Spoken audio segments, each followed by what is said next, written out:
시청자 여러분 안녕하십니까? 현대자동차와 포스코 등 대기업들이 올해 1분기 실적을 공개했습니다.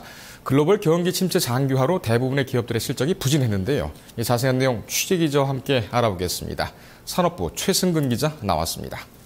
자, 최 기자, 네. 우선 현대자동차부터 살펴보죠. 성적이 썩 좋지는 않게 나왔나 봐요? 네, 현대차 역시 글로벌 경기 침체 늪에서 빠져나오지 못하고 부진한 실적을 발표했습니다. 네. 현대차는 올해 영업이익 1조 8,685억 원을 기록해 전년 동기 대비 10.7% 하락했습니다.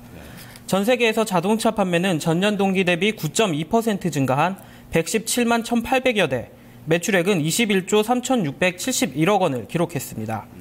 하지만 영업이익은 전년 동기 대비 10.7% 감소했고 영업이익률 역시 8.7%로 전년 동기 대비 1.7%포인트 큰 폭으로 감소했습니다. 그렇군요. 이 영업이익이 10% 가까이 감소가 됐는데 이 원인이 뭡니까?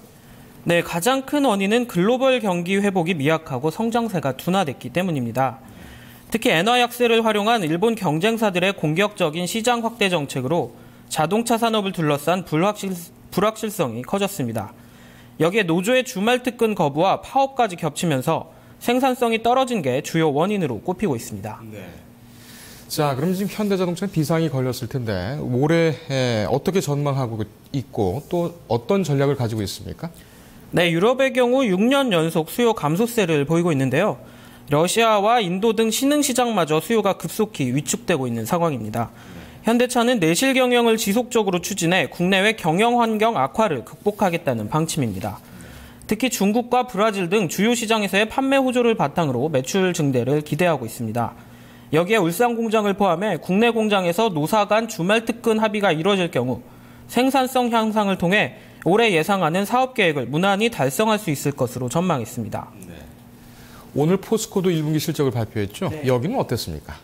포스코도 올 1분기 영업이익 7,169억 원을 기록해 지난해 같은 기간에 비해 4.7% 감소했습니다. 네. 연결 기준 매출액으로는 14조 5,818억 원, 순이익은 2,922억 원을 기록했습니다.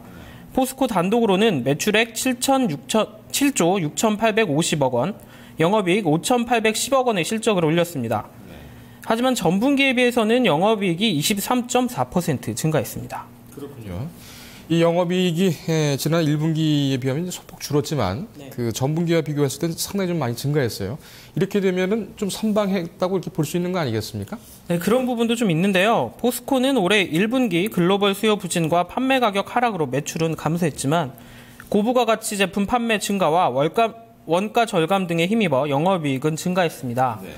특히 1분기 단독 기준 영업이익률도 7.6%를 기록해 전분기보다 2.9%포인트 증가했습니다. 네. 수익성이 예전보다 높아졌다는 증거인데요. 실제 대표적인 고부가 가치 제품인 자동차와 가전향 판매는 전년 동기 대비 각각 5.2%와 6.3%가 늘며 지속적인 증가 추세에 있습니다. 네. 덕분에 포스코는 고부가 가치 제품을 명명하는 월드베스트 그리고 월드퍼스트 제품의 판매 비중이 사상 처음으로 20%를 돌파했습니다. 네. 이 포스코도 올해 전략과 또 전망이 있을 텐데 어떻게 지금 내다보고 있지요? 포스코는 2분기부터 철강 경기가 다소 회복될 것으로 전망했는데요. 포스코 관계자는 최근 중국의 경기 부양책 효과와 소비 심리 회복 덕분에 철강 수요가 전년 대비 연간 3.5% 증가할 것이라고 말했습니다. 이어 인도와 동남아 등 신흥국 역시 양적 완화에 따른 투자 확대로 6%의 견조한 증가세를 보일 것으로 예상했습니다. 이와 함께 2분기 포스코는 고부가 가치 중심의 밀착 마케팅을 더욱 강화해 경영 실적 개선 분위기를 이어나간다는 방침입니다. 네. 오늘 삼성전기도 실적 발표했죠? 어땠습니까? 네, 삼성전기는 증권가의 예상치에 부합하는 1분기 실적을 내놓았는데요. 1분기 매출이 2조 337억 원, 그리고 영업이익이 1,131억 원을 나타냈습니다. 전년 동기 매출은 17%, 영업이익은 19% 증가한 수치인데요. 다만 전분기와 비교하면 매출과 영업이익은 각각 1%와 22% 감소했습니다. 삼성전기는 1분기가 전통적인 계절적 비수기로 PC와 TV 수요가 약세지만 전년 동기 대비 견조한 매출 성장세를 보였습니다. 영업이익 역시 원화 강세에 따른 환율 영향에도 내부 효율화를 통한 원가 절감 및 수익성 제고 노력을 계속해 전년 동기 대비 증가한 수치를 보였습니다. 그렇군요. 내일도 이제 기아자동차와 또 현대제철, 현대글로비스, 현대모비스 실적 발표가 예정돼 있지요. 어떤 결과가 나올지 좀 기대가 되는군요. 예, 최 기자 오늘 잘 들었습니다.